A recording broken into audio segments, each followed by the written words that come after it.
என் அன்புக்குரியவளே, ஆண்டவராகிய இயேசு கிறிஸ்துவின் இனிய நாமத்தினாலே உங்களை வாழ்த்துகிறேன். உங்கள் சகோதரன் மேத்யூ மாறன்.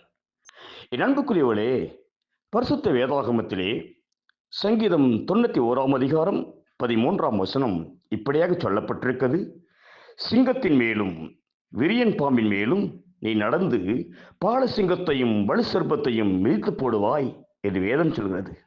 ஆம் பிரியமானவளே, உங்களுக்கு விரோதமாய் அநேக சத்துருக்கள் எழுமினாலும் அதை மேற்கொள்ள இயேசு உங்களுக்கு அதிகாரம் கொடுத்திருக்கிறார். சர்ப்பங்களையும் தேள்களை மிதிக்கவும் சத்துருக்களுடைய சகல வல்லமையை மேற்கொள்ளவும் உங்களுக்கு நான் அதிகாரம் கொடுத்திருக்கேன் என்று சொல்லி லூக்கா 10 அதிகாரம் 19 வசனத்திலே இயேசு சொல்கிறார். அன்புக்குரிய தேவனுடைய பிள்ளைகளே, நீங்கள் எதை குறித்தும் பயப்பட வேண்டிய தேவையில்லை. தேவன் உங்களுக்கு பயப்படும்படிக்கு பயமுள்ள ஆவியை கொடுக்காமல் பலமுள்ள ஆவியை கொடுத்திருக்கிறார்.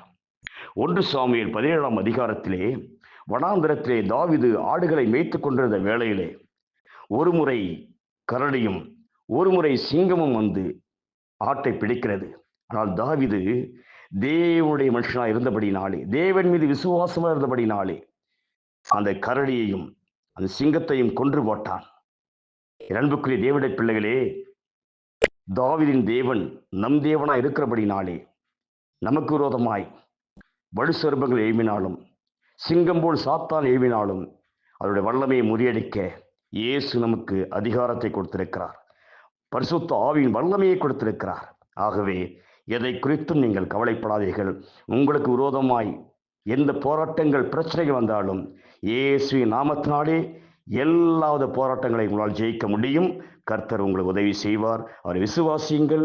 நீங்கள் ஜெயமுள்ள வாழ்க்கை வாழ ஆண்டவர் உங்களுக்கு உதவி செய்வார். பயப்படாதீர்கள். கர்த்தர் உங்களோடு இருக்கிறார். God bless you.